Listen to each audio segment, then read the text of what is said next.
ونصلي ونسلم على رسوله الكريم أما بعد فأعوذ بالله من الشيطان الرجيم بسم الله الرحمن الرحيم يعرفونه كما يعرفون أبناءهم صدق الله العظيم وصدق رسوله النبي الكريم. Respected hosts, ulama ikram, my dear brothers and sisters, Assalamu alaikum wa rahmatullahi wa barakatuhu. We gathered here in the month of Rabiul Awwal Sharif, and it's the 29th night, maybe 30th night maybe. I've lost my days now because we had so many gatherings. I think this is a sign. But one of the accusations against the Milad Sharif is that why do you do it on one day? We don't do it on one day, we do it every day of the year. And that's why. And we do that practically through our own actions, and we do it through our own heart, and we do that through these gatherings as well. But when the arrival of the Prophet ﷺ comes, we then remind ourselves, we then renew ourselves. Just as we have the month of Ramadan, how many times do we say that to ourselves, and people who celebrate the Mawlid and people who don't, then when the month of Ramadan comes, we feel refreshed again. And then as the 11 months then pass away, we start to wane in our desire for ibadat. But then when Ramadan Sharif comes, that comes again and re-enlivens us. Similarly, this is what Rabiul Awwal Sharif month does as well. It re-enlivens us. Although people will complain that we celebrate the Prophet ﷺ every day of the year, but when this month comes, do you or do you not feel that fervor come back to you? So although the Milad happens, although we celebrate the Milad every year, there is significance in the month of Rabiul Awwal Sharif. There is significance in the day the Prophet ﷺ was born, on the 12th of Rabiul Awwal. Some people now say that we don't celebrate the 12th because we don't know for sure if it's the 12th. And some say it might be the 9th, and some say it might be 2nd. Some even say that it might be not even Rabiul Awwal Sharif. And there are some narrations. But why they say this? They say that we don't know if it's the 12th, that's why we don't celebrate it. But what has Islam taught us about when we're not sure about the date? What do we do? Do we not celebrate it at all? No. Or what do we do? What other example do we have where we're not sure of the day? Laylatul Qadr. Allah Ta'ala kept that hidden from us. Does that mean that we don't celebrate it at all? But the hikmah that the ulama told us is that you celebrate, that you commemorate Laylatul Qadr on every dark raat, of every dark night of Laylatul Qadr, of the last Ashra. So we say to those people who say that we're not doing it on the 12th because we don't know what night it is, if you're true in your conviction, then celebrate it every night of Rabiul Awwal. Then celebrate it every night of Ramadan Sharif. So don't use that as an excuse. These are simply excuses that people are making. But there is a significance in the month of Rabiul Awwal Sharif as well. There's significance in the year the Prophet ﷺ was born. Do you know which year the Prophet ﷺ was born? It's known as the Amul Fil. Some narrators say there was 50 days, only 50 days after the day that Abraha was knocked out. It was 50 days that the Prophet ﷺ after that was born. Abraha could have been knocked out. That event could have taken place at any time. Why did it take place in that year of the Prophet ﷺ's birth? Allama Ibn Kathir in the tafsir of the Surah Al-Fil says that the event of the elephant, the event of Abraha, was an announcement by Allah Ta'ala that Prophet ﷺ was coming. He wanted to remind the Arabs, wanted to remind the whole world that Makkah Sharif, that the Quraysh were special people, that these were special people. And he wanted to make sure that everybody knew this year, and this was a special year. So the year the Prophet ﷺ was born has significance, the month has significance, and the very night has significance. We know this. Imam Ibn Dahlan in his book of Dalail of Nabuwa mentions Ka'b al-Akhbar, a famous companion of the Prophet ﷺ. Ka'b al-Akhbar was a scholar of the Bani Israel. He knew the Torah inside out. And he says that I have read in the Torah that Allah Ta'ala told Musa al-Islam the very day the Prophet ﷺ was going to be born. Sayyidina Musa al-Islam was some 500 years before the Prophet ﷺ. Now the point to think about is this. If I'm telling you about something that's going to happen, brother told me about this event, he said it's going to happen on this date. But if I'm telling you about something next year, I might tell you the date because it's relevant to you to know the date because you'll be around. If something's going to happen in 200 years' time, I'm not going to tell you the exact date. I'm saying 200 years' time this will happen. Or in 250 years' time this will happen. As in the further the distance is, the less precise you are with your timing. You just say it'll happen. But the very fact that Allah Ta'ala told Sayyidina Musa the date was some significance in that. And the Bani Israel, Sayyidina Ka'b al-Akhbar says that the Bani Israel would then tell their children of the night of the Prophet's birth. And that's why Allah Ta'ala says in the Quran, that the Bani Israel knew the Prophet even better as well as they knew their own sons. And everybody knows their sons. If you talk about your son, you know the day he was born. You know the time of the day he was born. You know what kind of weather he was on that day. You remember that day because that's a significant event. That's how the Bani Israel knew the Prophet If there wasn't any significance on that night, on that date of birth, why did Allah Ta'ala tell Musa to tell his ummah about that night? And we know that the Bani Israel that was there in Makkah Sharif that night knew that date. That's why we have that famous incident where the Jewish man came out on that night and asked the people of Quraysh, has a child been born to you on this night? Most people didn't know, but when they went back home, they asked their ladies and they told them that a son had been born in the house of Sayyidina Abdullah radiallahu ta'ala anhu. And then that Jewish man came. So why did that Jewish man ask on that night? He must have known the date. We also have that about Sayyidina Hassan bin Sabit, who was 7 years older than the Prophet ﷺ in Medina Sharif at the time. He says that I remember that the night the Prophet ﷺ was born, that Jewish man gathered in Yasrib, that was the name of the time, and that was a mainly Jewish city as well. Many Jews lived in the city of Medina at that time. He gathered all the Jews together and called out and said that last night I saw that star rise, which was to rise on the night of the Prophet's birth. And the Bani Israel, now the Prophet has now left Bani Israel, and he said that with the source. So the Bani Israel knew the very night the Prophet was going to be born. So why did they know this? Why did Allah Ta'ala tell Musa to tell his ummah? It shows there was significance of that night. Then Allah Ta'ala himself showed us many signs of that very night. Allama ibn Kathir again in Al-Bidayah wa Nihaya mentions these. And why I'm quoting Al-Bidayah wa Nihaya is that sometimes when we mention these narrations, people say, they're making these up or they're weak. And remember this, a weak narration is still a narration. A weak hadith is still a hadith. It's still a statement of the Prophet ﷺ. So when somebody knocks you out and says to you, this is a weak hadith, and they're saying we don't listen to it, why not? It's still a saying of the Prophet ﷺ. And if you knew the distinction between the hadith, you know that there's very little difference between sahih hadith and a weak hadith. Because that's how much care the Muhaddithin are taken off it. But it's still a narration of the Prophet ﷺ. It's just that there may be some unreliability in it. So therefore we don't use that for things like farz or wajibat. But you could use it for fazail and you could use it for events like this. So Allama ibn Kathir was very strong about his classification of hadith, mentions all these narrations. He mentions that on the night the Prophet ﷺ was born. So the mother of the Prophet ﷺ saw that nur that came out, and we know the famous incident. We also know that in Persia, Cyrus, we call Kisra, but in English they call Cyrus, 14 of the pillars of his temple shook that night. And Persia at that time was a major empire. And the ulama said that's why he shook. Because Allah Ta'ala was symbolizing that on this night,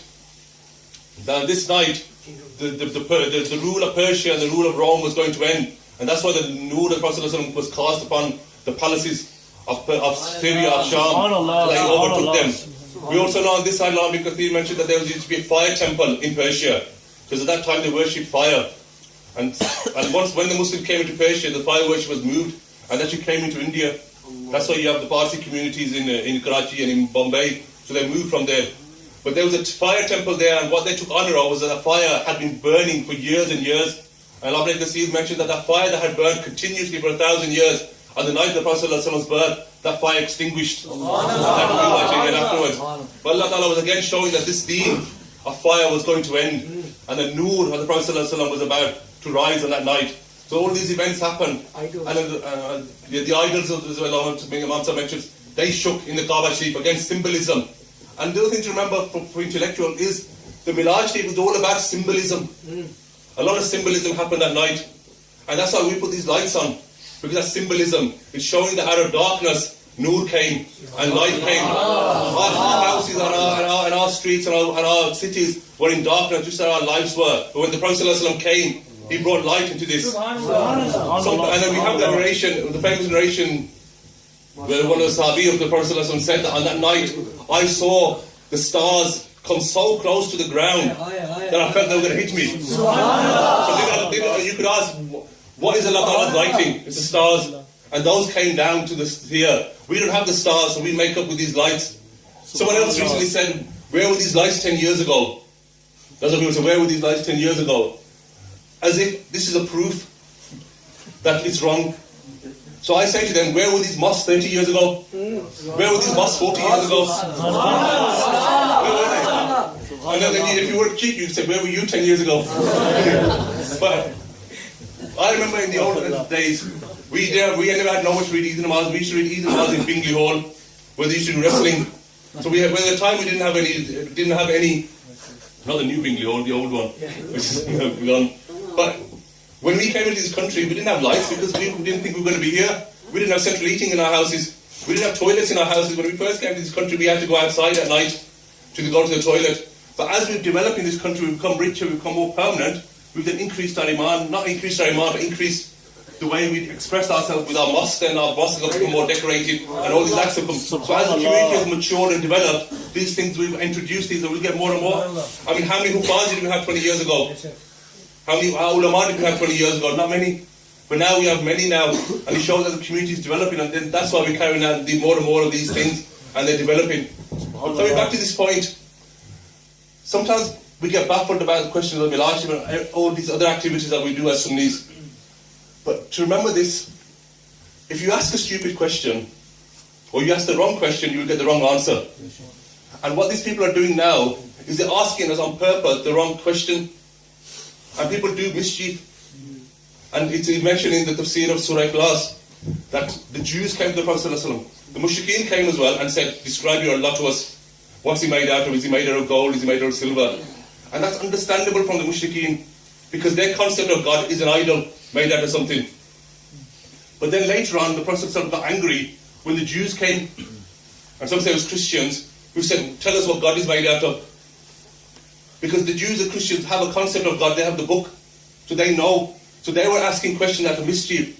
And the ulama said that some people ask you a question for knowledge, and other people ask you a silly question out of mischief. And a lot of these people asking a silly question out of mischief, they say to us that, where did Allah Ta'ala command us to celebrate His birthday? Where did the Prophet ﷺ command us to celebrate His Milad Sharif?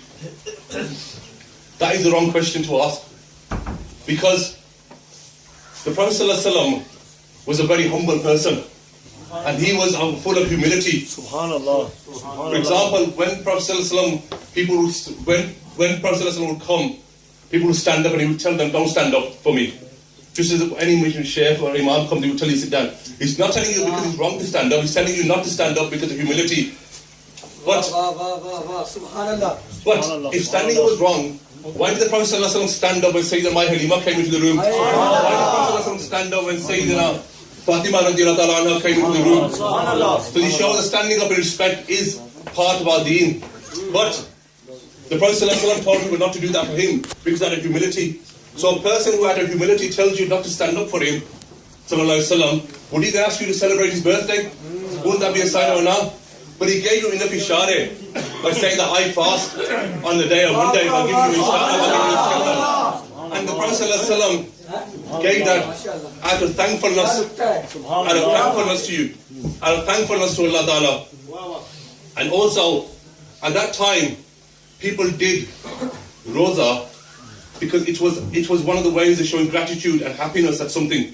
For example, people even when some of us do nazar, when we do a mannat or something, what do we say? We'll say, I'll give this much money in charity, because that's a need of the time at the moment. But at that time, people kept roza, because if you think about it, what's hard? It's a hot day.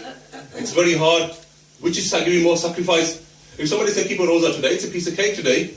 You know, it's 10 hours, 11 hours. We miss those roses in December, don't we? Especially when you keep roses in June. We see how long they were.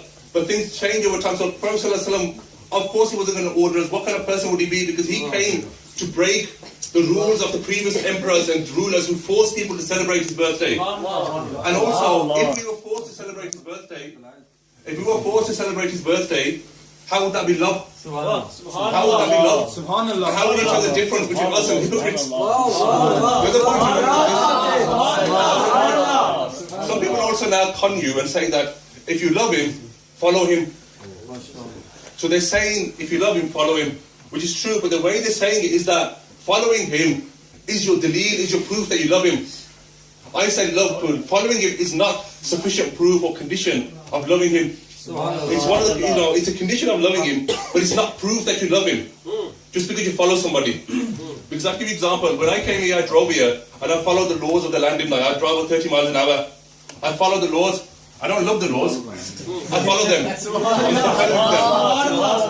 So if you and also, if you do something, and we know something, if you do something out of habit, you don't get the benefit of it. We do zikr sometimes, and the first time you might have picked up with us for the first month or 2 months, you felt fervor, you felt your heart changing. But then it becomes, you get used to it. You see people watching TV, for instance, in tasbih. You see people walking around doing the tasbih. You know, tasbih piri par din la piriya. So you get to that stage. Similarly, by doing deeds, you forget why you're doing them. And it doesn't mean that just because you're doing something, you're doing it for the right reasons. And then some people come about with excuses and say that. And you see all these theories, people come up with theories, saying, follow the sunnah because it's good for you. Read namaz because it's good exercise for you. We don't read namaz because it's exercise for us. We read namaz because the Prophet ﷺ did it. What did he say that Umar Farooq radiallahu anhu teach us when he kissed the Hajar Aswad? He said, I know you are just a stone, but I'm kissing you because the Prophet ﷺ kissed you. That's a different level of love. So just because you're following somebody doesn't mean you love them. The other dalil to think about is this. When Sayyidina Umar Farooq radiallahu anhu said to the Prophet ﷺ, and you need to read the full of this, said to the Prophet ﷺ, I love you more than everything else except myself. So first he accepted himself. He said, I love myself. I love you more than everything except myself. And what did the Prophet ﷺ say? We know what he said. He said, you're not a true believer until I am more beloved to you than everything else. So then Umar Farooq then thought about it for a while. Then he came back and said, I love you more than my own self. The thing to think about this is, I was saying, Ishq and Muhabbat is not about action, it's about your kafiyat of your heart. Because Umar Farooq, few moments before, said, I love you more, I love myself, and then I love you. And then a few moments later he said, I love you now more. What did he do in that time between? He didn't go and do more deeds to prove his love. He changed his heart. Love is in your heart. And then it depends what expression that love brings out. And the expression that love brings out can be different. And that's why Allah Ta'ala and the Prophet ﷺ didn't put any guard, any restriction on how you express your love for the Prophet ﷺ. As long as you express your love for the Prophet ﷺ. We have this fame, we have this, people say simply follow the Prophet ﷺ. And then that's what we all. But you have to love the Prophet ﷺ. And the Sahaba Ikram, how did they love the Prophet ﷺ? We know many instances. They wouldn't let a hair of the Prophet ﷺ fall on the ground. They wouldn't let the water of the Prophet ﷺ wuzu fall on the ground. And the question is, which ayat of the Quran told him to do that? Which hadith told him to do that? Show us the hadith. We tell them to do this. So they did this because ishq doesn't need these rules. It is love. As long as and we believe innamal a'malu binniyat. So very first hadith. Everybody who's written a book on deen, every especially on hadith, has quoted this as their first hadith. Innamal a'malu binniyat. It's all about your intentions. Allama ibn Kathir mentions this famous hadith that there was an Ansari Sahabi, a man from the Ansar, who used to visit the Prophet ﷺ, and one day he came to the Prophet ﷺ, and his colour had changed. You know, his complexion had completely changed, and looked, it was really ill. And the Prophet ﷺ said, what's wrong with you? And he said, I'm not ill or anything, I'm just really worried. Really, really worried. And the Prophet ﷺ said, why are you worried? He said that, I was thinking that nowadays, whenever we want to see you, whenever we have the thirst to see you, we come to you either in the morning or the evening. But what's going to happen in a few days' time or a few years' time when you pass away? What are we going to do then? The question to think about this, that Sahabi had the Sunnah, he had the Quran. What was he worried about? If all the Prophet ﷺ was to leave with the Sunnah and follow his actions, he had that, because he'd seen that. So what was he worried about? He loved the Prophet ﷺ himself. And this was his ishq and muhabbat. And the Prophet ﷺ didn't scold him. The Mufassirin say that it was because of this, and then many other instances of this happened, and we know this with many of the books of hadith. And then Allah Ta'ala then revealed a surah that in Jannah all the good people will be together. And then the Prophet ﷺ in Sahih Bukhari hadith mentioned that you will be with the one who you love in paradise. And Sayyidina Ibn Abbas says that when I heard this, there was no end to my happiness. And he proclaimed, I love the Prophet ﷺ, just to confirm with his tongue, that you are with the one you love, and you will be with the one you love in Jannah as well. And that's what many of the Sahaba Ikram did. You know that famous hadith of the Sahabi, we won't got time to mention all the names, when the Prophet ﷺ said, ask, son, ask me. And what did he ask? He didn't ask for Jannah. He asked, I want your companionship in paradise. I want your companionship in paradise. Surely paradise was enough for him. But this is the ishq of the Prophet ﷺ, that he wanted this. And also, who taught him this? Who told him about this? And I think actually one narration, one of the narrations, I can't remember which one, does actually say, the Prophet ﷺ said, who told you to ask me this? And he said, I thought about it myself. So he shows that people of ishq, as long as it's within the rules and regulations of Islam, you can are permitted to do what you want in terms of, as long as it's ishq. And as long as it is with your good intentions, you do what you need to do. So you don't don't let anybody stop your understanding and expressing your love for the Prophet ﷺ. Always make sure your intentions are right. As long as your intentions are right, you will be rewarded for that. And sometimes, I say now to brothers, because of all this controversy that's happening and people are getting more and more upset about it, we should do it even more. We should do it even more. You should put even more lights on. You should put even more lights on. You should carry out even more processions. Why? Because what did the Prophet ﷺ teach us? What do we do when we go for Hajj? When you do your first tawaf, do you not do Ramal? What's the history of Ramal? It is showing your power. The Prophet ﷺ wanted to show his power to the mushrikeen, to the enemies of Islam, that we're not scared, and we are strong, and we are strong in our conviction. And we should do this even more here, because show the enemies of the Prophet ﷺ, show that we love the Prophet ﷺ. Why should we not express our love for the Prophet ﷺ? That's what he was there for. That's why he came here for us to love him. And just to end on a share of Al-Hazrat in the famous Salam says, Farhat-e Jaan-e Momin pe behad darud, Ghaz-e Qalb-e Dalalat pe lakhun salam. Al-Hazrat says, Farhat-e Jaan-e Momin, that the Prophet ﷺ is the farat, the joy, the happiness, not of the moment, but Jaan-e Momin, of the moment Jaan. Some things like water is good on your tongue. Some things like food are good for your stomach. Some things like perfume are good for your nose. But that's about it. But the Prophet ﷺ is beloved to our whole Jaan. He brings joy to our essence and our being. Jaan aakha ke jaane jahan aakha.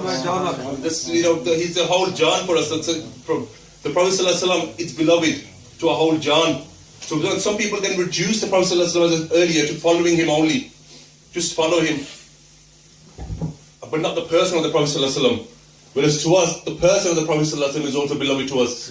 And just last point, what was the first daleel the Prophet ﷺ gave for Tawheed of Allah Ta'ala? Did he say that, think about it, if there were two gods this would happen, or did he give any more deleels? Did he give scientific deleels? Did he give logical deleels? No. The first deleel he gave was himself. And those people who believed in the Prophet ﷺ, they accepted his word. And those who had issues with the Prophet ﷺ, such as Abu Jahl and others, they didn't accept him because they had enmity towards him. But those who accepted the Prophet ﷺ's person, they accepted him, accepted his daleel. That's why he presented his daleel first. And those people who then take away, when some people would say, talk about the best, they talk about the Prophet ﷺ's life after the age of 40 when he announced his prophet, not before. Why not before? Actually, the life before was the first daleel of Islam, was the first daleel of Tawheed. So that's why, and that started with the Milaj Sharif, and started with the deleels of the Milaj Sharif, started with the miracles of the Milaj Sharif, and actually started before the Milaj Sharif with the events of the Amul Fil, and also the ihtimam, the preparations that Allah Ta'ala did. It's a fact that all the forefathers of the Prophet ﷺ were pure, and all the mothers of the Prophet ﷺ were chaste.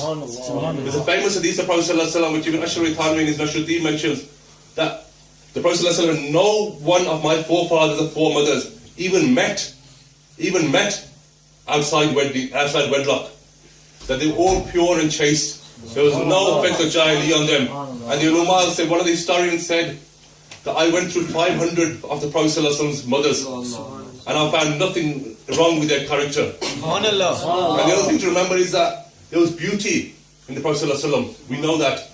There was beauty in Sayyidina Abdullah radiallahu ta'ala anhu.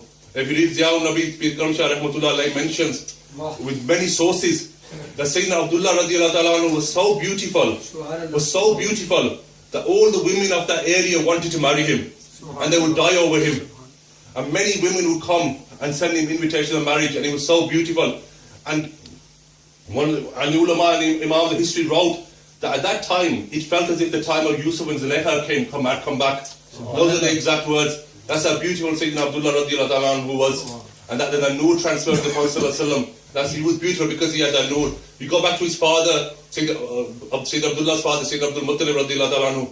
He was so beautiful as well that they would say that from his body naturally the smell of musk would come, the fragrance. It was so beautiful. And his eyes were like, and he once was on a journey, and a priestess, some say she was a Bani Israel or whatever, called him towards him for sin. Because she saw the nur in his forehead and recognized that there was something special about this person. So all through there, and then also we know about that thing, when I'll go back to when Abraha came, all the people of the Quraysh, when Abraha came with his army, it was the biggest army the Arabs had seen, and he smashed every army on the way. Every Arab on the way from Yemen to Makkah came in the way and they stopped him. They couldn't stop him because he was such powerful. And then he took all of them captive. When he came to Taif, and the people at Taif, as we remember when they stoned Prophet when he came to Taif, the people at Taif said, we're not going to fight you, we'll join you. So you can see they were bailed off right from the start. But when they came to Makkah Sharif, the people of Makkah, Sayyidina Abdul Muttalib was the leader at that time, said, we're not going to fight these people. There's no point. This is the house of Allah, Allah Ta'ala will protect it. So he told other people to go onto the mountain. But then Sayyidina Abdul Muttalib went to Abraha to free his camels. And this shows the bravery that he had. But then when he entered the court of Abraha, who was sitting on his throne, as soon as Abraha saw Sayyidina Abdul Muttalib's face, and he saw the awe and the grandeur, he came off his throne. And at that time, you know how kings were, they wouldn't move for anybody. He came off his throne and sat next to Sayyidina Abdul Muttalib. And he thought something special was going to happen, and he asked him, what's going on? Why have you come to me? Because he thought, this is such a great personality, just the body, the awe, the grandeur. And then Sayyidina Abdul Muttalib said, I haven't come to talk to you about the Kaaba. I just want my camels back, because they're my camels. And Abraha said that by looking at you, I thought you were going to talk about something much special, the grandeur, but you're only asking me for your camels. This showed that he had the robe, the awe upon him. And this was then transferred into the person. So all these preparations that Allah Ta'ala made, why did Allah Ta'ala keep the lineage and the ancestry of the Prophet pure? So that nobody could raise a finger to him. So wasn't this the Milad Sharif all the way from the start of time? That Allah Ta'ala protected the lineage, protected the nur of the Prophet all the way through there. Don't just think that the 12th of Rabiul Awwal just happened. Great preparations happened for this night. So Allah Ta'ala and took the Misaq Anbiya when Allah Ta'ala gathered all the Anbiya telling what Prophet's going to come and then support him. So all through the time from day one of creation till the 12th of Rabiul Awwal, Allah Ta'ala preparing this, telling the previous nations about him. So if Allah Ta'ala told the Bani Israel about Prophet before he came, why can't we talk about the Prophet's arrival after he came? So it justifies logic sometimes. And one thing to remember now is this. Don't get worried if we can't find the proofs for what we do. Shall I tell you why? Because these activities have become so ingrained in us, we've forgotten the proofs. Just as in many books, we've lost. You look through old books, you say that they say this happened, it's mentioned in this book, and then you can't find that book because it's become lost, nobody reprinted it, or battles up when they got burned, libraries got burned, we know that, so things get lost. It's a bit like when you drive a car. When you first learn to drive a car, you know what to do. You know the clutch brake point, and you know when you're supposed to steer, you know all the rules. But then after 2 or 3 years, you forget how you drive. And if somebody explains to you how do you drive, you find it hard to explain to them again because it becomes so ingrained. Or if you do like martial arts, not everybody is good at something. For example, that's why the top class footballers or cricketers, they don't make good managers because they can't explain it to other people because it's so ingrained in them how they do it, it's so natural to them. Similarly, Bilal Sharif and all these other activities became so ingrained within us that we didn't even have to remember the proofs. So when you read the Quran, you don't remember all the rules of the Tajweed because you've remembered them all. And it's become natural to you. And not everybody who's a brilliant Qari could tell you the rules of the Tajweed again because they don't practice them anymore. They practice practically, but they don't remember the theory. Similarly, a lot of our practices, because they're so ingrained, because we never thought somebody would stand up and say, why do you do Milad Sharif? So that's why nobody wrote a book on it for years, because we didn't think anybody would stand up. But now that people are standing up and then we're writing books and that's why they're coming out again. So don't worry about it, we don't have the evidence as yet. We'll then rediscover them, we'll rediscover them and then tell you them about them. So don't worry about just ask yourself, are these the qaid of the Ahl Sunnah, are these amal of the Ahl Sunnah, were they carried out by the Aimma Ikram? If they were, then that's enough for you. And then we'll worry about the proofs afterwards. MashaAllah,